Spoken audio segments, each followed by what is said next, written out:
What do we have to do to make this thrive? Not just survive, but thrive. Let's go. Let's go to space.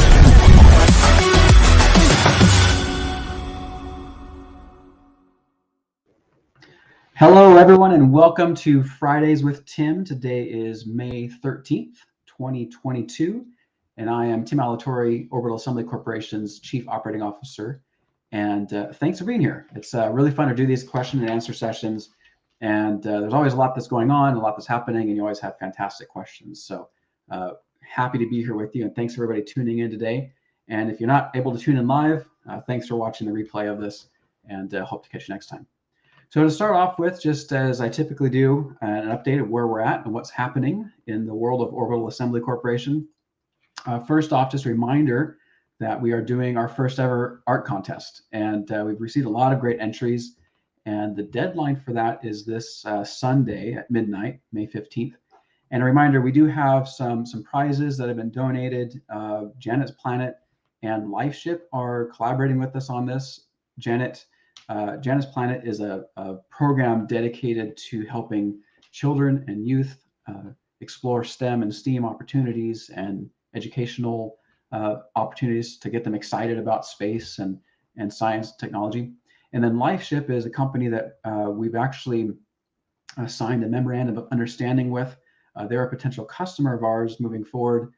They are currently, they actually just had a successful launch this last month of their first payload to ISS, and they are donating DNA kits and also are going to fly art to the moon. So the DNA kit thing that they're doing is they're creating biological seed banks, if you will, on the moon, and you have the option to have your DNA sent to the moon and be part of this repository of human DNA.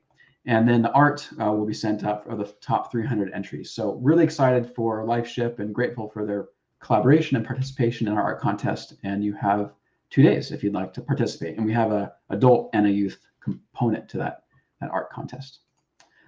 Also, engineering progresses. It's still going on. And we made an announcement, which I'll get to in a second here, about Pioneer Station. But our real focus right now on engineering is on our customer needs.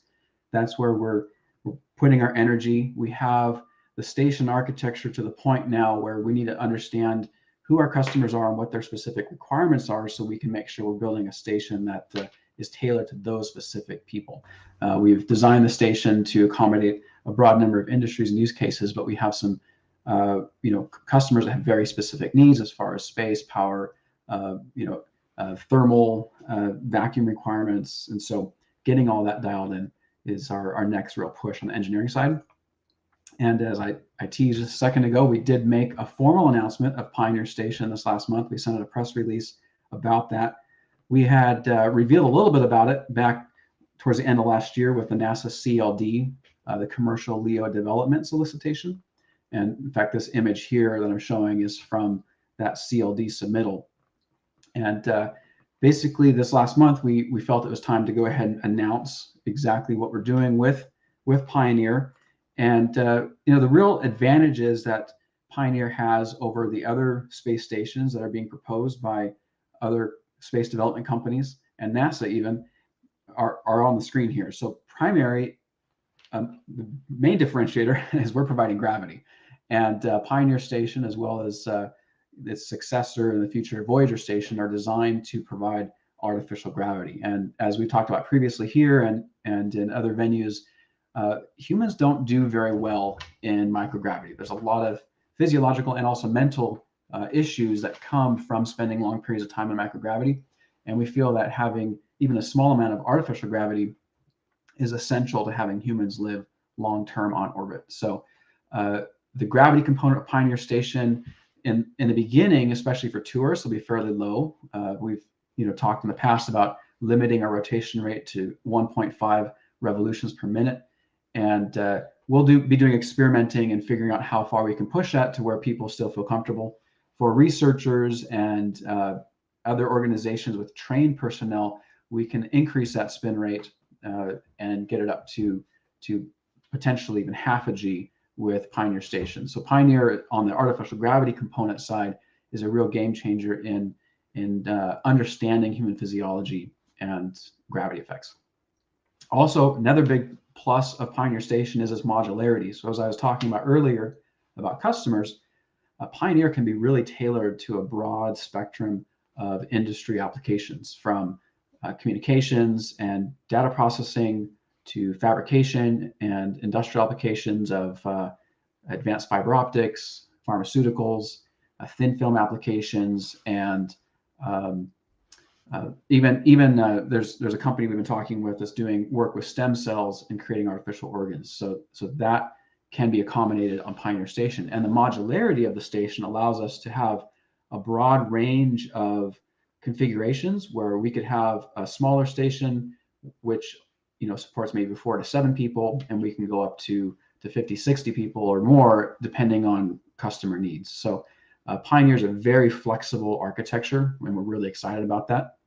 That flexibility also comes into the power, and the twin side of the power equation is the radiation side of it, the thermal management. But Pioneer is very scalable on the power side as well. Because of the architecture, the overall shape of the station, it lends itself well to having more power than electrical power available than has been available on ISS or other proposed stations. And that's really key when you're doing energy intensive industrial applications and fabrication. So the power component of Pioneer is a big piece. And then we're also designing Pioneer Station to be able to go into multiple orbits. So our primary design is designed to go into sun synchronous orbit. That design and the mission ops can be modified to go into really any low Earth orbit, any inclination, and even higher orbits. Now, there are some caveats as we get outside of LEO. There's some design tweaks that become a little more costly, but the architecture is flexible enough that if a customer wanted that, we can accommodate that.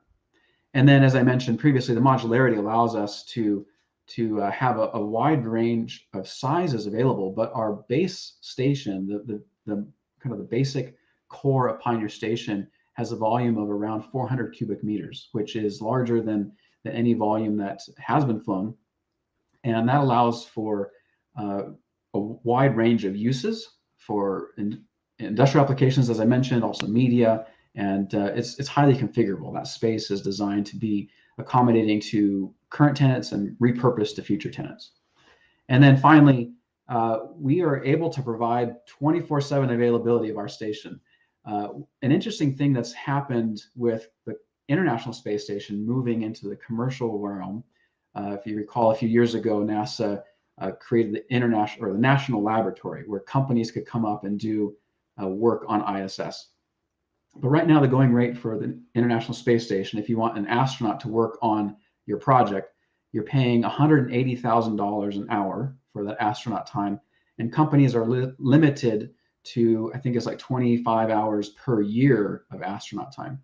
So one of the industrial customers that we've been working with, they have flown multiple payloads on ISS, and because astronaut time is so expensive, they try to do things as automated as possible. But that automation also comes with significant costs, and it locks them into a specific architecture design of their payload. So having crew at a much lower price point than $180,000 an hour, which is what Orbital Assembly will be able to provide, and having those crew members be able to work in shifts, of course, but working on a particular task 24/7, that allows our customers to be able to actually perform business on station and have a profitable enterprise, which currently isn't available on orbit. So that's the highlights of Pioneer. And here's a couple of images. This is a potential configuration of a module in microgravity mode. So you can see here we have various commercial suites. The module is split into 2 primary levels, and there's multiple suites on each level. Those suites could be used for living quarters, or we show here on the bottom them in using server racks, full server racks, or on the top left we have NASA standard express racks, which are on ISS. Now, in talking with our commercial customers, we're probably not going to have those express racks, only because they're very confining in what they can do. And most at-scale production wants a configuration that's a little more flexible than what can fit in those racks. But we're showing them there for scale, so our customers understand what the station is capable of. And of course, we have the circulation corridor down the middle and the mechanical systems at either end. And this module can connect to the other modules in the station to create the final station. And then this is a mock-up of one of the artificial gravity habitation areas. If you notice in the prior slide, the bedding, the sleeping area was kind of up on the ceiling on the wall, because you can do those things in microgravity. There really is no fixed orientation, although for just sanity and people interacting with the space, we do have fixed orientations in each of those spaces. That there's a lot of cues, visual cues, markers, and things to help orient people as they move from one space to the next. But this is a artificial gravity living area. Pioneer is a hybrid gravity station, so even in the artificial gravity areas, they have to be able to be secured for microgravity operations.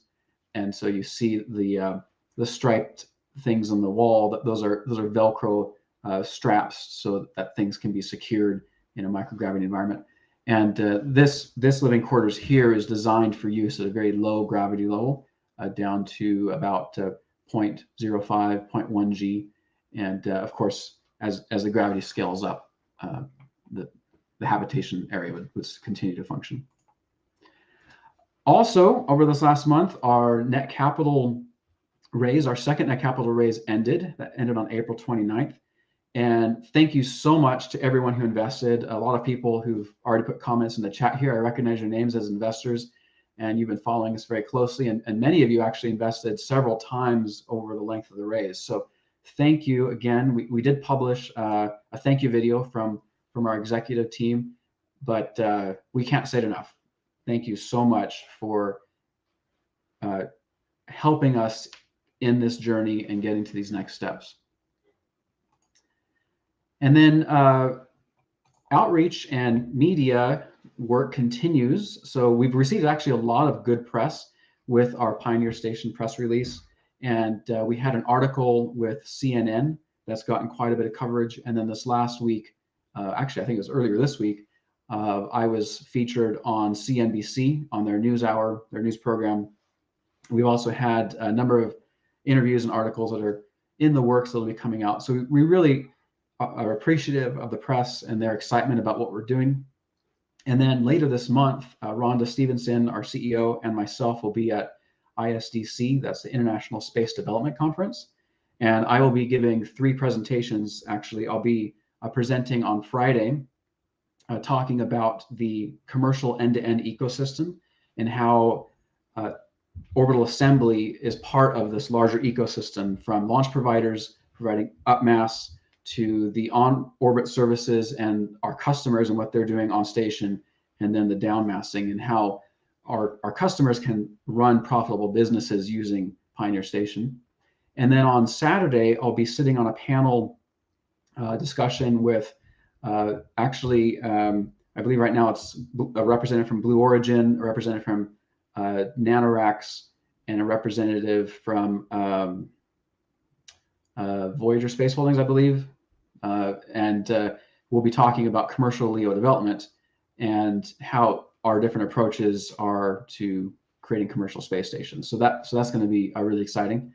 And then Sunday, I'll be giving a presentation basically talking about artificial gravity and why now's the time to create artificial gravity stations. So if you're in the Alexandria, DC area at the end of this month and coming to ISDC, please reach out to Rhonda and myself. We'd love to talk to you. And I always carry around a couple of goodies to hand out to our investors that I meet when I'm out and about. So make sure you say hi. And then we've also been doing quite a bit of government and community engagement. So as we announced last month, we've relocated to Huntsville, Alabama, and I've been very active in meeting with the local politicians in this area, as well as there's a lot of community organizations such as the Space Club and the Chamber of Commerce, which I've been involved in. One of the great things about Huntsville is it's a bit of a crossroads for every sort of space company. Everybody's got a representative here of some sort. So we've had a lot of good conversations over the last month, and looking forward to many more. There's a lot on my calendar. So it's been a busy time, but there's a lot of commonalities in new space of different companies trying to tackle the same problem from different areas. And Orbital Assembly Corporation, we're basically the glue. We're bringing all these different entities together and helping to direct focus so that we can all succeed. So with that, that's my update for this month, and we'll turn it over to some questions. We've got a lot of questions in here. I've already flagged a couple. Really appreciate it when you guys come on chat early, and then I can read through your questions before we even get to the program. That helps quite a bit. So first, one of our supporters and investors, John, is asking some questions now that we've closed the raise. So first, he's asking when we see an audit ending 2021, and I'll also pop up here his second question: will we be generating an annual report ending 2021? So because Orbital Assembly Corporation is not a publicly traded company, we don't fall into the same reporting requirements, the SEC reporting requirements that a publicly traded company would. However, we did file with the SEC. It's I can't remember the actual name of the form, but it's a type of annual report reporting on the raise from last year. And that one has been filed, and that does include unaudited financials from 2021. We're not under any requirement to get an audit on our 2021 financials, but we are, however, going to complete that. That would allow us to be ready for other movements within the SEC regulatory environment if we so choose to do that later this year. So that is something that we are working on. Next question from John is, when do you estimate a date OAC will announce the start of institutional investing? So we actually have already made an announcement that on this program, on the Fridays with Tim call, we haven't sent out like a press release, but I have talked about previously how we are already engaging with institutional investors and talking with different high net worth individuals. Depending on the structure of how those funds are brought in, if we bring in a bit more of seed funding, I'm not sure if we would make a formal announcement about that. When we close out our Series A round, that would be something that we would publicize broadly. So that's something that's already in the works, and we are making ends to that goal. And I'll just jump in here one more from John a little bit further down. There's some other questions. I'll come back to you guys. Question number 4 from John is, the offering statement says that the initial funding will include the observer drone, but it looks like OAC has already made a payment to Rogue for leasing their Orbots for that. Yes? My answer to that is yes. So yes, on both accounts. We did start, actually, I can't remember if it was 2019 or 2020, we started down the path of designing our own observer drone, and we had made quite a bit of progress in that. The initial configuration of the observer drone was actually based off of CubeSat technology, and using off-the-shelf components for that.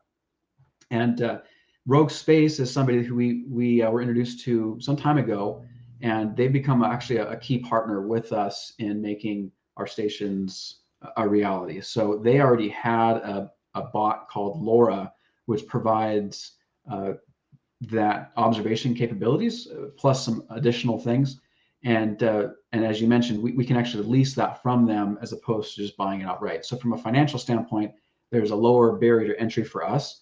There's a lot less engineering that we need to do, and we can really hand it off to their team to do the heavy lifting. So we are under contract with Rogue. We've already made an initial deposit, and their mission integration with us is an ongoing process as we figure out exactly the final mission architecture for Pioneer Station.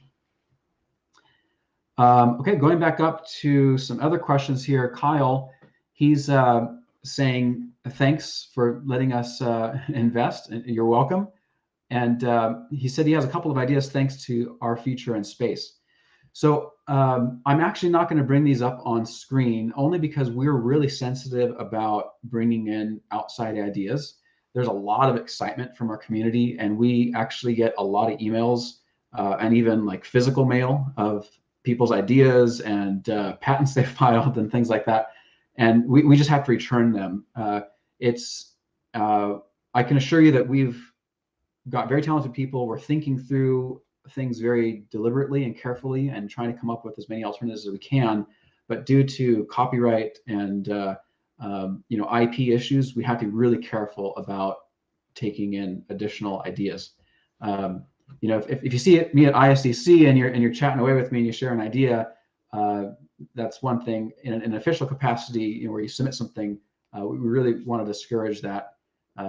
If you feel like you have some good ideas to contribute, then when we have positions opening, apply for a job. We'd love to have you work with us. Question from Aiden. He's asking, how many launches will be required for each Voyager and Pioneer class station habitation module? So that question I can answer in part. On Pioneer Station, we will have each module's structure launched in a single launch. And then the outfitting of the interiors will really depend on how our customer wants to use it. I've designed the interiors to be very modular, so everything can be broken down.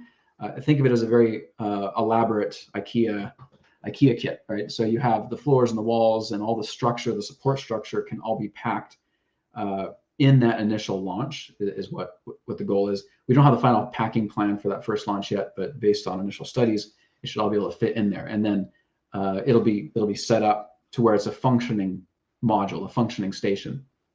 And then again, customers, whatever hardware or equipment they want to bring up, that would probably be in a subsequent launch.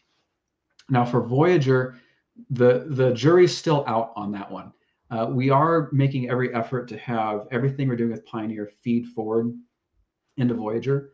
But as we've gotten down the path on Pioneer of talking with our vendors and our suppliers and what their capabilities are, we're rethinking a lot of how we're approaching some of these different systems, because there's actually easier, cheaper, quicker ways to get more for less. That we as you get a lot of smart people in the room, there's kind of the synergistic effect of they say, hey, one thing, and we say one thing, and we're like, well, what if we combine those and we could do something that neither of us thought about, right? So the plan for Pioneer single launch, for Voyager, the plan has always been for single launch on that as well. And we were thinking of using future launch vehicles such as Starship for those Voyager modules. And we're rethinking that now. We think we might be able to get more done with less. Now, if Starship comes online by the time we're ready to start fabricating Voyager, then we might go back in that direction. And then with the new ideas that we have, we could, again, do more with less. So Voyager is an ongoing conversation. Pioneer, though, that one, I think I answered on. And then John's asking a follow-up to Aiden's question. Great dialogue in chat, everybody. Appreciate it. Follow-up to Aiden's question is how many launches in total for the Pioneer, including the truss infrastructure? So one of the things I mentioned previously is Pioneer is very flexible and modular architecture. So we can have a fully functioning station with a single launch.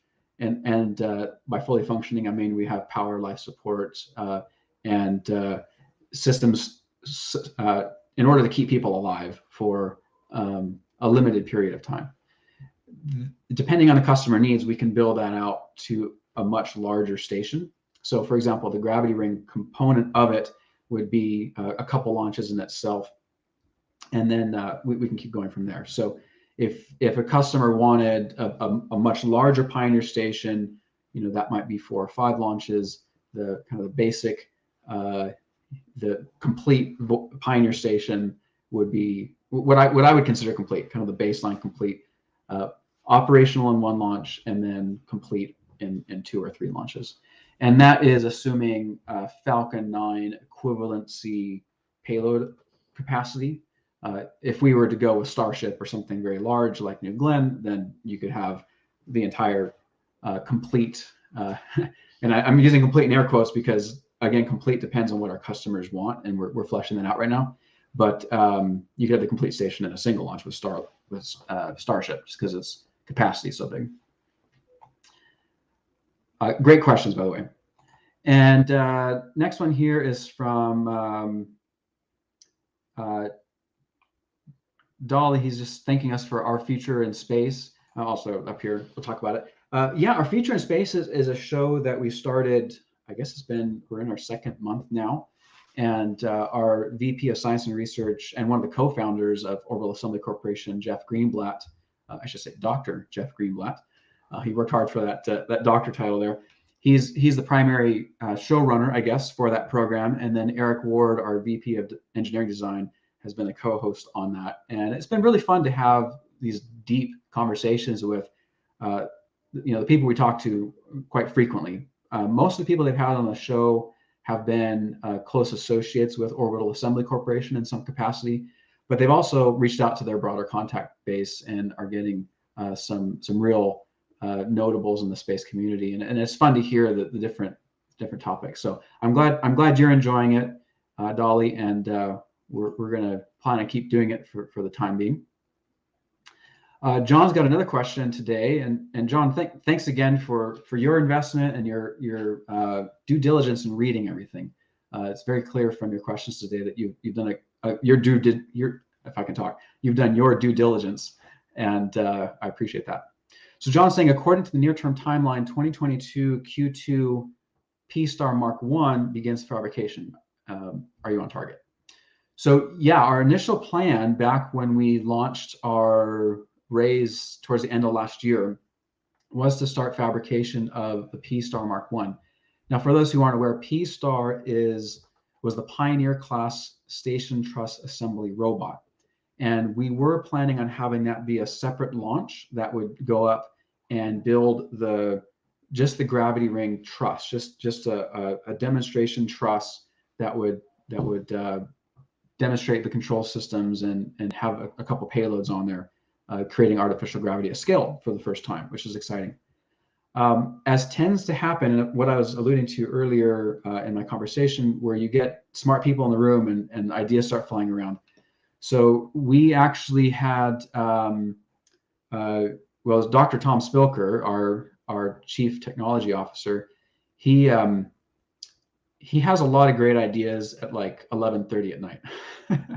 And one day we were coming in a room, and he said, "Hey, I've got a great idea of how we could go, straight to Pioneer Station and get that to work." And so we started to talk through it, and his initial idea was a germ of an idea that, in talking with our suppliers, and we've also been working with Arizona State University on doing some computer modeling of the gravity ring. They did some modeling of all the different frequency and modulation modes of, if you apply force, you fire a thruster, what does that do to the structure? So we got some really, really impressive and useful computer modeling from them. And then, so all these things kind of came together to where we've actually, I think I can say it officially, we've decided to move straight to Pioneer Station. So we're not starting fabrication on the P-Star Mark 1. We're actually going to be starting fabrication on the first habitable station, Pioneer. So that would be the next, and the first launch would be that operational station. So we're really excited about that. And what that does is we actually save, I don't have a dollar figure off the top of my head, but the launch itself is tens of millions of dollars. And then the P-Star Mark 1 concept, as we had it previously, is tens of millions of dollars. So we're saving quite a bit of money with actually negligible, I wouldn't say there's actually any loss as far as our overall mission. We're getting to it faster. So we're very excited about that. Let's see here. Next question. We got a hello from India. Hello to India. Glad to have you tuning in today. And let's see here. Okay, so we got a question here. This is a good one. I don't think we've answered this one before. Sindrog25, if I'm saying your name right. Sometimes these usernames don't mean anything, but he's asking, if the Dream Chasers need to be replaced regularly, can you use them to send things down and the replacements to also bring things back up, rather than simply sending down and bringing up empty craft? Yeah, absolutely. That is part of our mission ops. And we would never want to send up a rocket that wasn't at payload capacity. We're already in our mission planning considering what to do with extra capacity. If our customers don't need it, then there's things we can bring up, spare parts, water, other materials and supplies. So absolutely with the Dream Chasers, and I don't know if I've talked about this previously on this program, but the Dream Chasers aren't designed to be on orbit indefinitely, so they would need to be brought down, reserviced. We are working with Sierra Space on some of the details on that, but they're getting ready for their first launch to orbit with their cargo Dream Chaser, hopefully this year. And from that, they'll learn quite a bit of how it performs and doesn't meet their computer modeling. So there will be a regular cadence of replacing these craft. For Pioneer Station, the very first phase of Pioneer Station most likely won't have a Dream Chaser attached to it because they probably won't be ready yet.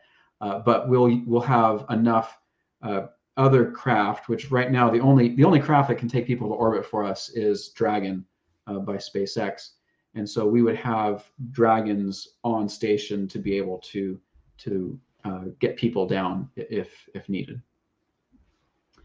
John saying, nice article on CNN travel. Yeah, thanks for that, John. These CNN is actually one of the very reputable organizations that actually reached out to us to do fact checking, and they did a fairly good job on their article. So no news piece is 100% accurate, but they got really close, and they tried, which we appreciate. Oh, okay. So Dylan's asking about gifts. I meant to mention this earlier when we were talking about the net capital raise. He says, so when do we get our gifts, or in lieu of that, can we buy the things instead? I want the patch. Dylan, yes, we'll get you a patch. So we actually, just like yesterday, I got the final list from Net Capital of the investors and the amounts. So that will be plugged into our system over the weekend. So I would expect that by Monday, everyone who's invested should be able to go back onto our gift claim site and be able to get the coupon codes for that. We've also set up a dedicated email address, gifts@orbitalassembly.com, because we know there's just like 5% of people have problems with one thing or another. So just if you have an issue, reach out to us there. And my hope is we'll get all of that settled and get everything out to everybody in the next month or so here. So yeah, thanks for that. I want you to have the patch too. And again, if you see me at ISDC, come up and say hi. Let's see.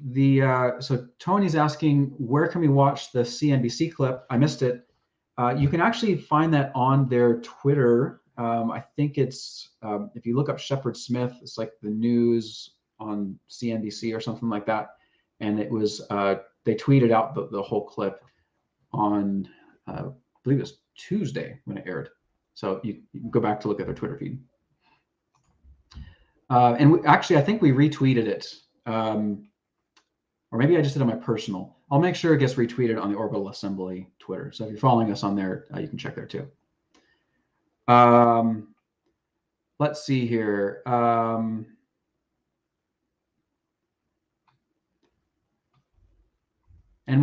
so there's comments in chat about some of the stuff on our site, and we're getting ready to actually launch some new designs on there.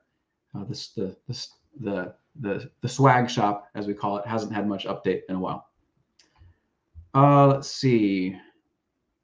Okay, this one's from Wayne. He's saying D-Star event was during semi-COVID restrictions for travel and groups. Is another live demo planned for other projects that investors can get invited to, or a tour of the new office area? Yes, that's something, Wayne, that I really want to do. That was a great opportunity for us to have our investors come and check out what we're doing. And the D-Star event was really exciting for us. We've been working on that hardware for quite a while, and to be able to show it off, and so spectacularly, it performed way better than we thought, was exciting. D-Star was very energetic as far as the demonstration. We had the machine and all the operations and the automated hardware pushing things through, and that was cool. We're actually still getting set up in the Huntsville area. We're dragging our feet on that a little bit because we don't want to pay a lease on a big building until we actually have the hardware rolling into town. And what we're working on right now is actually building a full-scale prototype of the first habitation module. And so once we get that in a state where we can have you come and take a look at it, I'd like to arrange that. So we're middle of May now. My hope would be that we could pull that together this calendar year, just so we can stay on schedule. Yeah, everything is funding dependent, right? So I can say that, and we had some questions about investment earlier. If we meet our benchmarks on that, then I think that's definitely a possibility. Let's see here. Coming down, we're out of time here, but oh, the chat's still going. Just checking to see here. I'll just throw up Aiden's question here because he's always got some interesting ones. He says, "What's your opinion on special and general relativity? Do you think time dilation will be a problem with any space station?" I am not the right person to answer that question. I'll preface it with that. But my understanding of special and general relativity is that the speeds that we're going, it would not be a problem. They do, from my understanding, they do take that into account with communications with GPS because the timing has to be so accurate. But I can't imagine there's anything that we're doing that it would have a significant effect on. But again, I would defer you to a physicist, somebody who would know that a little better than me. Oh yeah, John's asking also about inviting investors to Alabama. Yeah, as I talked about earlier, I'd really like to do that. Let's see here. Yeah, a couple questions about the gifts. I think we've addressed that. So over this weekend, that page should be updated. And let's see here. So Bobo's asking, what's the minimum for investing? So right now we are not doing a crowdfunding raise, something through Net Capital. Net Capital, because they bundle it all up and it goes through a proxy, you can actually invest with a very small amount. I think this last one, the minimum was a little over $100. But we're actually currently seeking institutional investors. So if you want to be a part of that, you have to come to us with a couple of million at a minimum, millions of dollars, and that's kind of the range that we're looking at right now. So unfortunately, $10. You just pop that up here. Unfortunately, not this time, but maybe in the future. Okay, I'm at the end here. Benny's saying you missed my question. So Benny is asking, do all of the board members have shares? Yes, all of the current board members do have shares in the company and are very committed to what we're doing. I think there was maybe this is coming from the Twitter question or that came out where it was revealed that the board members didn't have any shares. But no, most of the board are still founders of the company, and so yeah, we're all very much invested both in equity with the company and also just our time and our personal assets. I think over half the board members, I'll probably get this wrong. I know at least a fair share of the board members have put our own personal money into the company, early on. So we are committed to this. We're not going away. Yeah, and Benny says that's nice to know that they believe in what we're doing. Yeah, absolutely. Yeah, absolutely. We definitely do. So with that, we ran over 10 minutes, and I'm late for my next meeting, and I'm gonna get grilled for that. But thank you so much for joining us here today. Really appreciate it, and exciting things are ahead. We came out of that Net Capital raise in a really good position, and we're having some really promising conversations with investors and customers. And the next big announcement, I hope, will be some big names of our customers that we're in negotiations with. And even if they don't want to come out publicly, know that we are engaging with those customers, and we're making Pioneer Station and all of our stations highly profitable ventures, so we can keep going, keep moving on this dream of getting people to space in large numbers and at more affordable prices, because it's still very cost prohibitive, and we want to change that. So, okay, well, thank you so much. And until next time, I'm Tim Alatorre.